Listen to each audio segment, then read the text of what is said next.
तो बांग्लादेश में यूनुस राज में शेख हसीना की पार्टी आवामी लीग के नेताओं और कार्यकर्ताओं को परेशान किया जा रहा है। आवामी लीग के नेताओं को हत्या करवाई जा रही है और अब आवामी लीग ने अपने नेता अबू बकर सिद्दीकी मुन्ना की हिरासत में मौत को हत्या करा दिया। आवामी लीग ने यूनुस के नेतृत्व वाली अंतरिम सरकार पर आरोप लगाया कि वो उनके नेताओं और कार्यकर्ताओं का उत्पीड़न कर रही है। आपको बता दें कि गोबांधा जिला जेल में बंद अबू बकर सिद्दीकी मुन्ना की 22 सितंबर को मौत हो गई थी। यूनुस शासन की कड़ी आलोचना करते हुए आवामी लीग ने कहा कि बांग्लादेश की जनता देख रही है कि कैसे जबरदस्ती सत्ता पर कब्जा करने वाले हत्यारे फांसीवादी यूनुस और उनके साथी विभिन्न तरीकों से आवामी लीग के नेताओं और कार्यकर्ताओं की हत्या कर रही हैं। आवामी लीग ने एक बयान जारी किया और कहा कि गोबांधा के फुलछारी उपजिला के काचीपाड़ा यूनियन में आवामी लीग के नेता और यूनियन परिषद के पूर्व अध्यक्ष अबू बकर सिद्दीकी मुन्ना की हत्या कर दी गई। हम जबरदस्ती सत्ता पर कब्जा करने वाले हत्यारे फांसीवादी यूनुस और उनके साथियों की ओर से सुनियोजित तरीके से की गई हत्या की कड़ी निंदा और विरोध करते हैं। पार्टी ने आरोप लगाया कि यूनुस शासन आवामी लीग के नेताओं और कार्यकर्ताओं, 14 दलीय गठबंधन के नेताओं और विभिन्न व्यवसायों के लोगों को फर्जी मामले में फंसा रहा है। और इसी बीच तमाम बड़ी खबरें निकल रही हैं। एक और बड़ी खबर आपको बताएं, बांग्लादेश में आवामी लीग के सीनियर नेता की मौत कर दी गई। अबू बकर सिद्दीकी मुन्ना की जेल में मौत हो गई है और मोहम्मद यूनुस पर भड़के शेख हसीना के समर्थक आवामी लीग ने यूनुस सरकार पर हत्या का आरोप लगाया है। कैदियों की हत्या करवा रही है यूनुस सरकार। लगातार कट्टरपंथी यहां पर अपना आतंक मचा रहे हैं। आए दिन लोगों को परेशान किया जा रहा है, चाहे वो हिंदू अल्पसंख्यक की क्यों ना हो। और इसी बीच आप देखिए, आवामी लीग के तमाम नेताओं को टारगेट किया गया। इससे पहले भी हमने देखा किस तरीके से स्टूडेंट काउंसिल ने उनके घरों को आग लगा दी थी, लगातार पत्थरबाजी की गई थी।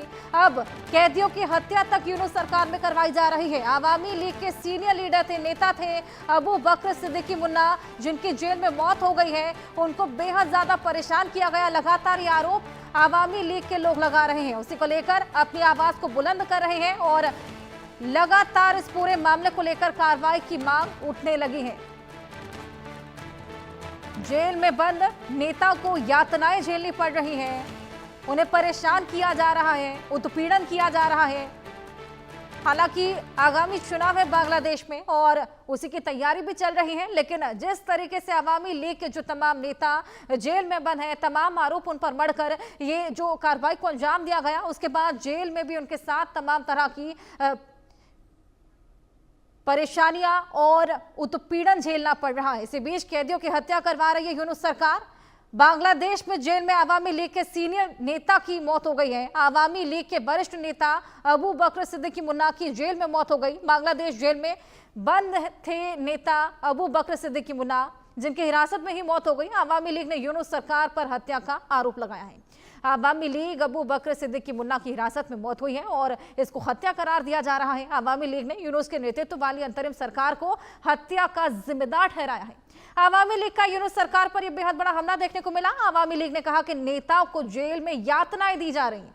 बांग्लादेश में आवामी लीग के नेता को पुलिस ने पीट पीट कर मार डाला। मोहम्मद यूनुस पर शेख हसीना के समर्थक भी भड़के हैं। गोबांदा जिले जेल में बंद अबू बकर सिद्दीकी मुन्ना की 22 सितंबर को मृत्यु हो गई।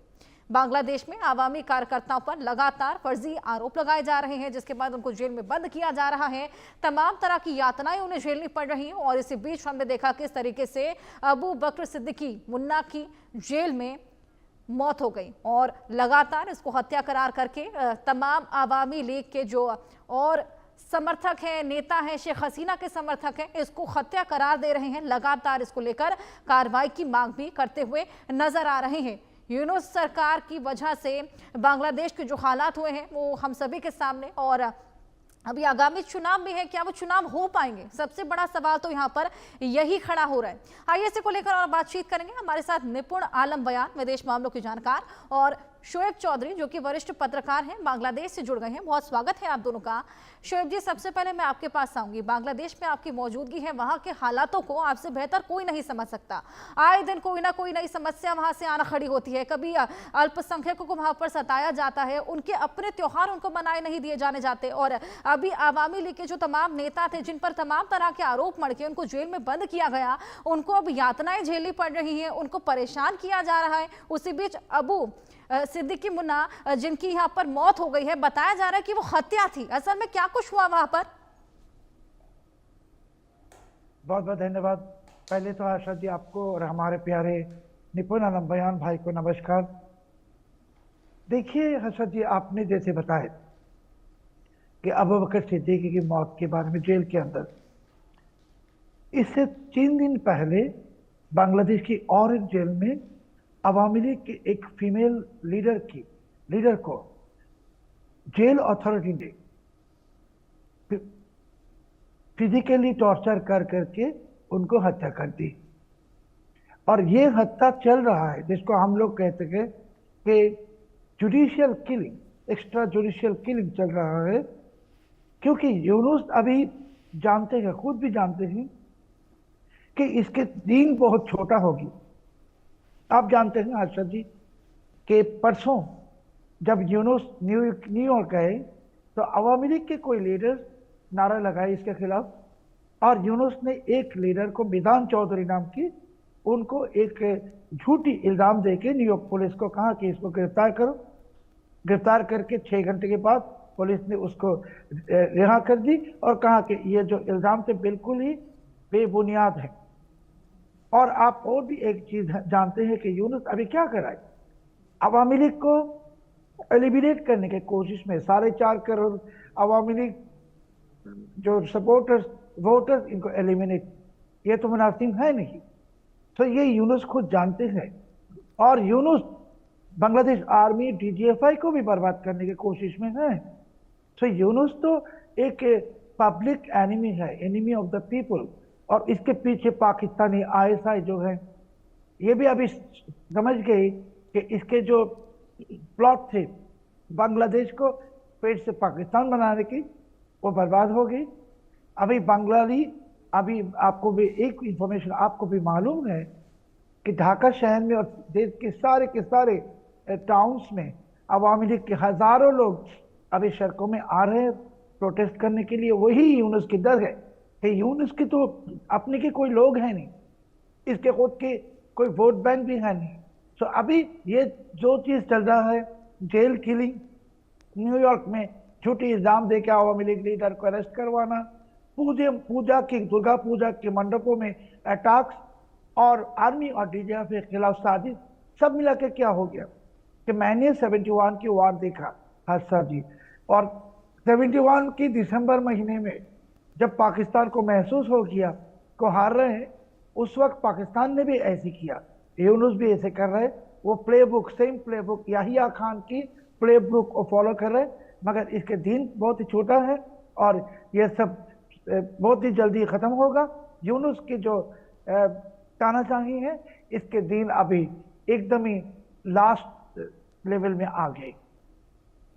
बिल्कुल, ये तमाम प्रॉब्लम्स जो वहाँ पर आम जनता को भी फेस करनी पड़ रही हैं, खासा खामियाजा वहाँ पर आम जनता को भी भुगतना पड़ रहा है। जिस तरीके से लगातार आवामी लीग को भी वहाँ पर टारगेट किया जा रहा है। निपुण जी, क्या वाकई शेख हसीना से इतने डर गए हैं यूनुस कि इस तरह की यातनाएं वहाँ पर लोगों को झेलनी पड़ रही हैं? देखिए हर्षा जी, एक तो मैं सोएब भाई को कहूँगा, उन्होंने पूरा अपना आप ही ऑटोमेटिक एडमिशन बहुत अच्छा कर दिया है, मेरे बताने की आवश्यकता इतनी रही नहीं।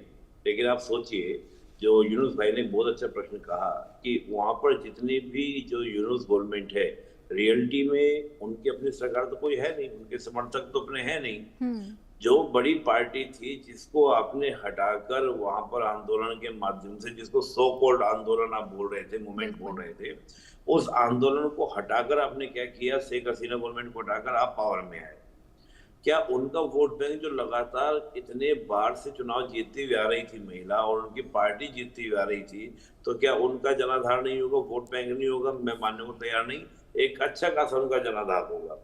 होता क्या है कि कई पर मैंने देखा है कि जो रेडिकल्स पावर होती हैं, उनके सामने सेकुलर पावर कुछ समय के लिए शांत हो जाती है कि ये रेडिकल्स जो लोग हैं ज्यादा पावर में आ गए हैं, ज्यादा हल्ला कर रहे हैं, मतलब क्या हर तरह का वो हिंसक रूप अख्तियार करते हैं जो रेडिकल्स पावर होती है।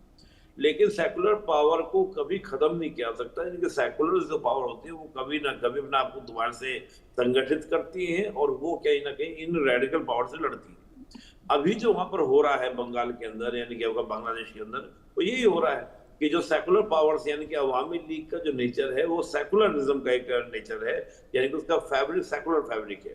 तो वो सेकुलर फैब्रिक के जो लोग वहां पर पसंद करते हैं कि हम उस कालखंड में अच्छे थे जहां एक गुलदस्ते की तरह बांग्लादेश को देखा जाता था और बांग्लादेश लगातार तरक्की कर रहा था, वो सड़कों पे आने लगे। और यही क्या है, सिरदर्द का विषय बनता है किसका, यूनुस और यूनुस के समर्थकों का, जो हमको देखने को मिल रहा है। और मुझे ये भी चिंता है, जो अभी भी शोएब भाई ने जिक्र भी किया, हो सकता है कि पूरे देश का ध्यान डाइवर्ट करने के लिए जो रेडिकल्स हैं वो क्या करें कि जो वहां पर माइनॉरिटीज हैं, हिंदूज हैं, उनके ऊपर क्या हो भारी मात्रा में हमले होने शुरू हो जाएं और भी ज्यादा हमको अत्याचार देखने को मिले, ताकि जो रेडिकल्स पावर है वो ये दिखा सके कि देखो हम जो हैं इस्लाम की स्थापना कर रहे हैं और हम यहाँ पर कहीं ना कहीं शरीयत लाने का प्रयास कर रहे हैं। उस तरह का एक फैब्रिक बनाने का प्रयास हो सकता है।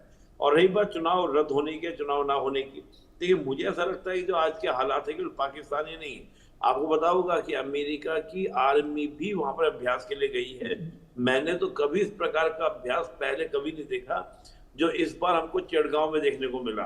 तो मुझे लगता है कि कहीं ना कहीं अमेरिका का भी इंटरेस्ट है कि यूनुस अगर वहां पावर में रहते हैं, क्योंकि शेख हसीना के पावर में आती तो शेख हसीना तो खुद ही कह दिया था कि अमेरिका जो है हमारे यहाँ पर क्या चाहता है, एक आर्मी बेस चाहता है, मैंने देने को मना कर दिया। उसी की वजह से तख्ता पलट वहां पर हुआ है, यानी कि जो एक स्टेट के पीछे पावर चल रही है अमेरिका की चल रही है और अमेरिका के द्वारा ही जो डीप स्टेट एक्टिव है वो काम कर रहा है। पाकिस्तान क्या कर लेता, पाकिस्तान को 71 में हमने अलग ही करवा दिया था पाकिस्तान से, तो उसके बाद से तो पाकिस्तान लंबे समय प्रयास कर रहा था। तो बात है कि अमेरिका की पावर इसमें लगी हुई है और ये बहुत तस्वीरें अब क्लियर होने लगी है। तो बात यह है कि अमेरिका का इंटरेस्ट यूनुस में है, ना कि शेख हसीना में है, क्योंकि शेख हसीना या अवामी लीग के आते ही वहां पर अमेरिका की दाल गलने वाली नहीं है। तो मुझे अभी लगता है कि कहीं ना कहीं चीजें और बढ़ेंगी, चीजें और व्यापक होगी और हो सकता है इलेक्शन भी कहीं ना कहीं क्या हो जाए, लेट हो जाए, हवाला दिया जाए कि हमारे यहाँ पर अस्थिरता है, अशांति उत्पन्न हो गई है, हमारे यहाँ पर जो पाकिस्तान बहाने लगाता है कि दहशतगर्दी हो रही है, ये है वो है, तमाम तरह के आधार बनाकर चुनाव को रद्द भी किया सकता है या फिर अवामी लीग के जो नेताओं के साथ होना शुरू हुआ है, हालांकि पहले से स्टार्टिंग से और सबके सब जेल में डाल दिए गए थे, अब वहां पे हत्या होने लगी है, आगे और ज्यादा ये बढ़ेगा आपको। बिल्कुल बिल्कुल शोएब जी, जिस तरीके से अभी निपुण जी ने भी ये बोला कि वहां पर चुनाव हो भी पाएंगे या नहीं, रद्द कर दिए जाएंगे, ये भी कहीं ना कहीं लोग अभी अजूम कर रहे हैं। अभी फिलहाल क्या वहां चुनावों की कोई हवा है भी, कोई तैयारी है भी, क्योंकि समय ज्यादा बचा नहीं है चुनावों को लेकर? आशा जी देखिए, चुनाव के बारे में बात करने से पहले 30 सेकंड में मैं एक बात कहना चाहता, आपकी इजाजत लेके। बिल्कुल बिल्कुल। पिछले साल की जिहादी तख्ता पलट के वक्त 3,500 पुलिस को हत्या की यूनुस के लोगों ने, 3,500, और इसने ये इंडेमनिटी दी थी तो पुलिस को मर्डर की कोई कुछ भी नहीं हो सकता। आइए अभी चुनाव के बारे में। अमेरिका की अभी डिसीजन चेंज हो गई, डीप स्टेट वो चाहते हैं कि यूनुस को हटा के एक फेक इलेक्शन देके बीएनपी को पावर में लाए, बांग्लादेश नेशनलिस्ट पार्टी, क्योंकि वो भी इस्लामिस्ट है और एंटी भारत है, एंटी इंडिया। मगर प्रॉब्लम कहाँ हो गई, अभी जो जमात इस्लामी है ये लोग कह रहे हैं कि हम ये एग्जिस्टिंग इलेक्टोरल सिस्टम में चुनाव नहीं लड़ेंगे, हमें पीआर सिस्टम चाहिए, प्रोपोर्शनल रिप्रेजेंटेशन। बीएनपी तो प्रोपोर्शनल रिप्रेजेंटेशन में ये राजी है नहीं। तो अभी हो गया बांग्लादेश में जिहादियों का दो ग्रुप, एक तरफ बीएनपी, दूसरी तरफ जमात और बाकी सारे जो इस्लामिस्ट, रेडिकल इस्लामिस्ट और जिहादी फोर्सेस सब। मगर अवामी लीग को यूनुस ने क्या किया, यूनुस ने अवामी लीग को, जातीय पार्टी को और बाकी सारे सेकुलरिस्ट पॉलिटिकल पार्टी, लेफ्टिस्ट, सबको कह रहे हैं कि इसको बैन करेगा। ये होने वाला है नहीं। अभी जो अमेरिकी लास्ट चाल है कि यूनुस को हटा के बीएनपी को पावर में लाने की, ये तो तभी हो सकता जब चुनाव होगा। चुनाव होने वाला है नहीं कि अगर बीएनपी चुनाव में आएगा तो जमात इस्लामी यानी इस्लामिस्ट आएगा नहीं, अगर जमात इस्लामी और इस्लामिस्ट आएगा तो बीएनपी आएगा नहीं। ये एक केओटिक सिचुएशन पैदा हो गई और ये केओटिक सिचुएशन यूनुस ने ही किया, मगर ये अभी इसके लिए एक फंदा बन गई है फंसी की कि यूनुस अभी बहुत ही परेशान है और हमारे पास एक खबर है विथ अथॉरिटी ऑन रिकॉर्ड, मैं कहता हूँ कि अमेरिका ने यूनुस को कहा कि 15 फरवरी तक तुमको जैसे भी हो चुनाव करके पावर हैंड ओवर करो, क्योंकि अमेरिका ने जो बांग्लादेश में जिसके सेना लाए ये कॉरिडोर लेगा और बर्मा एक्ट को कामयाब करने के लिए अभी सेंट मार्टिन आइलैंड भी ले ली हमारी। तो अभी अमेरिका सोच रहा है कि अगर यूनुस चला जाएगा अचानक और कुछ और हो जाएगा तो इनके जो इंतजाम इन्होंने किया सब बर्बाद हो जाएगा। तो इसी हालत में बांग्लादेश के लोग अभी समझ गए हर्षद जी कि अमेरिका को यूनुस ने बुलाया या यूनुस को अमेरिका ने बैठाया पाकिस्तान ISI के साथ मिलकर कि बांग्लादेश को दखल करे और बांग्लादेश की मिट्टी को इस्तेमाल करके यूज करके ये बर्मा को भी म्यांमार को भी दखल करना चाहते हैं, इन्वाइट करना चाहते हैं। ये लोगों को महसूस होगी। अभी शेख हसीना जी पहले से भी बताते थे, अभी तो ये एकदम प्रूवन। तो मैं आपको कह रहा हूँ अच्छा जी और हमारे निपुण आलम भाई को कि आज सितंबर की 24 तारीख आप खुद देखेंगे कि आने वाले 15 दिन, सिर्फ 15 दिन में क्या क्या होता है। बिल्कुल, जिस तरीके से आप बता रहे हैं, देखना होगा आने वाले 15 दिनों में क्या कुछ बांग्लादेश में बदलाव देखने को मिलते हैं। हालांकि स्थिति बद से बदतर ही होगी क्योंकि अब सुधार का तो कोई आसार फिलहाल नजर आ नहीं रहा। निपुण जी, मैं शेख हसीना के बारे में आपसे पूछना चाहूंगी, शेख हसीना का क्या फ्यूचर रहेगा आपको लगता है? देखिए, अब लोग वहां पर उनकी वापसी की मांग कर रहे हैं, हालांकि यूनुस सरकार ने उनके लिए कोई रास्ता फिलहाल छोड़ा नहीं है वहां पर आने का। जो तमाम तरह के मामले उन पर दर्ज करा दिए हैं, उनकी सिस्टर पर, उनकी बेटियों पर, तमाम लोगों पर जो कि उनसे जुड़े हुए थे, उनका क्या फ्यूचर? देखिए, अभी शोएब भाई ने काफी चीजें क्लियर कर दी है और ये ग्राउंड लेवल पर कहते हैं ना, ग्राउंड जीरो रिपोर्ट देते हैं, वो बहुत मायने करती है। अभी तो देखिए प्रेजेंट में अगर शेख हसीना जाएगी, मतलब जाती हैं, तो मुझे लगता है कि पॉसिबिलिटीज अभी प्रेजेंट में तो नहीं है, क्योंकि इस समय तो क्या है कि पूर्ण रूप से आपका रेडिकल्स के पास पावर है, शक्ति है। और चुनाव की घोषणा के अंदर भी मैं देख रहा हूँ कि मुझे नहीं लगता कि शेख हसीना को वापस आने की परमिशन देंगे, क्योंकि इन्होंने तो पूरा उनके FIR दर्ज कराई हुई है, यहाँ तक कि आपको एक्सट्रेडिशन करने की बात रिक्वेस्ट लगाई हुई है। तो जब इस प्रकार की चीजें हो तो वापस आने की बात नहीं है। तो मुझे लगता है कि चुनाव होने के बाद में जो सरकार बनती है और वो सरकार कैसी बनती है उसके बाद कुछ रास्ता बन सकता है, लेकिन अवामी लीग एक फाइट जरूर देगी, टक्कर देने का प्रयास जरूर करेगी। लेकिन मुझे तो क्या लगता है कि अगर इस प्रकार से नेताओं के साथ में एट्रोसिटीज होती रही, अत्याचार होते रहे और नेताओं को अगर अंदर मारा गया तो कहीं ना कहीं कार्यकर्ताओं का भी एक मनोबल टूटेगा। पर मैं एक बात जानता हूँ हर्षा जी, अगर आप किसी को बलपूर्वक हिंसा के द्वारा आप दबाने का प्रयास करते हैं, कंट्रोल करने का प्रयास करते हैं, तो वो आज ठीक है, कुछ समय के लिए आप दबा लेंगे, लेकिन ये एक आपका एक अस्थिरता को जन्म देगा। आज नहीं तो कल जो अवामी लीग के पार्टी के कार्यकर्ता है, नेता हैं, वो दोबारा फिर अपनी आवाज को उठाएंगे। और देखिए, बांग्लादेश का जो नेचर है वो आपका नेचर सेकुलर फैब्रिक वाला ही बांग्लादेश को रास आएगा, क्योंकि उसी फैब्रिक में क्या है, उन्होंने तरक्की की है। रेडिकल फैब्रिक में बात करें, चाहे आपका 21 के बाद का दौर रहा हो, जो हमने देखा आपका प्रेसिडेंट साद वगैरह का दौर रहा हो, वो इतना सक्सेस वाला इनका दौर नहीं रहा है। जब से शेख हसीना पावर में आई तब से जो सेकुलर फैब्रिक अपनाया गया, उसी फैब्रिक में क्या किया कि बांग्लादेश ने तरक्की की है। और देखिए, बांग्लादेश एक वो देश है जो 3 साइड से भारत से घिरा हुआ है। 4096 किलोमीटर लंबा क्या है आपका बांग्लादेश का भारत से बॉर्डर शेयर करता है। तो ऐसे में जो भारत का सेकुलर फैब्रिक है, वही फैब्रिक अगर बांग्लादेश लेकर चलेगा तो इसमें भारत के लिए भी अच्छा है और बांग्लादेश के लिए तो बेटर है ही है। तो मैं मानता हूं कि उस फैब्रिक को अपनाने की आवश्यकता बांग्लादेश को नहीं है, जिस फैब्रिक को अपनाया है पाकिस्तान ने। पाकिस्तान खुद अपने आप को देख रहा है किस प्रकार से वो बर्बादी के आलम में छाया हुआ है। तो मुझे लगता है कि ये बात जो वहाँ पर पढ़े लिखे लोग हैं, जैसे अभी शोएब भाई ने बिल्कुल साफ इस बात को नकारते हैं, स्वीकारते हैं कि सेकुलर फैब्रिक बेटर है और शेख हसीना हमारे लिए बेटर थी।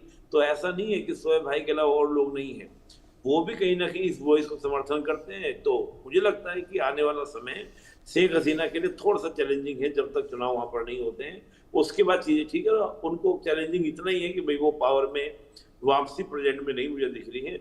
आने वाले समय में देखते हैं, भविष्य में देखते हैं, वो बात अलग निकल कर आती है, लेकिन सब कुछ चुनाव के ऊपर निर्भर करेगा। जी अर्षद। बिल्कुल, जिस तरीके के हालात अब ऐसे में तमाम तरह के सवालात यहाँ पर खड़े होने लगते हैं, लेकिन फिलहाल सबसे बड़ा सवाल अभी यही बना हुआ है कि क्या बांग्लादेश में स्थिति में सुधार देखने को मिलेगा? क्या वहाँ पर ये जो आवाज़ें लगातार बुलंद हो रही हैं, इन आवाज़ों को सुनने वाला कोई नियर फ्यूचर में आ सकता है? ऐसे में शोएब जी, जिस तरीके से आपने बताया कि वहाँ पर तो इलेक्शन की कोई हवा है ही नहीं और इलेक्शन शायद हो भी ना पाए, जिस तरीके से आपने भी कहा कि एक रिपोर्ट भी सामने आई थी फिलहाल, लेकिन कौन सी पार्टी है आपको लगता है अगर आती है तो उद्धार करने में बांग्लादेश की साबित हो सकती है? आशा जी, मैंने क्यों 15 दिन की बात कहा? इसके लिए कि यूनुस की जो इंटरियम सरकार है, अंतरिम रेजिम है, ये कॉन्स्टिट्यूशनली इलीगल है। अभी बांग्लादेश में केयरटेकर सरकार लाना पड़ेगा कॉन्स्टिट्यूशनली चुनाव करने के लिए, और वही दिन है अक्टूबर आने वाले, अभी 24 तारीख है सितंबर की। सो अक्टूबर जब शुरू हो जाएगा तो तब उस डिसीजन लेना पड़ेगा कि ये केयरटेकर सरकार के प्रधान कौन होगा। मुखिया यूनुस तो होगा नहीं, कि यूनुस तो पार्टीसान है, न्यूट्रल लोग चाहिए।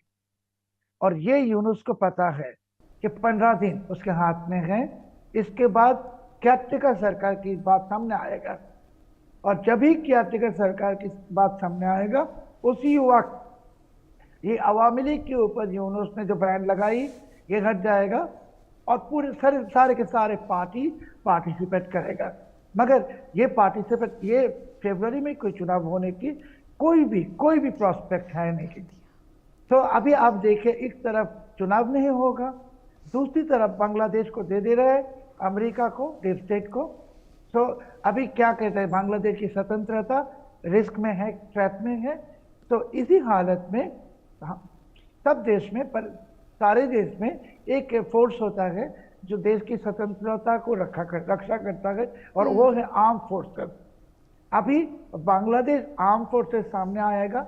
इन्होंने यूनुस को बहुत ही काफी लंबे समय दे दी यूनुस को इलेक्शन करने के लिए, यूनुस ने नहीं किया। अभी आर्मी सामने आएगा, मिलिट्री इंटरवेंशन इनएविटेबल बांग्लादेश में, और करके ये जो एक केओटिक सिचुएशन बांग्लादेश में होगी, जिहादियों को न्यूट्रलाइज करने की जरूरत होगा, और इसके बाद चुनाव होगा। और चुनाव होने के बाद अगर कल भी चुनाव होते, परसों होते हर्षद जी, तब चुनाव में अभी भी डिसीजन नहीं है कौन सा पार्टी पावर में आएगा। बिल्कुल, मगर चुनाव अगर एक साल बाद होगा, अवामी लीग पावर में आएगा, और उसके बाद ये हसीना जी वापस आएंगे कि नहीं आएंगे, उसके फैसला होगा। अभी ये सिचुएशन बांग्लादेश में एक्सट्रीमली कॉम्प्लिकेटेड एंड निपुण भाई के जैसे लोग के लिए, हमारे लिए, आपके लिए इंटरेस्टिंग सिचुएशन। बिल्कुल शोएब जी, जल्द ही ये स्थिति भी क्लियर हो जाएगी, और कहते हैं कि हर अति का अंत होता है। उम्मीद है कि इस अति का भी जल्द ही अंत हो। बहुत शुक्रिया शोएब जी, बहुत शुक्रिया निपुण जी, हमारे साथ जुड़कर ये इनसाइट्स हमारे साथ शेयर करने के लिए। इसी के साथ वक्त एक छोटे से ब्रेक का है, जल्द हाजिर होंगे।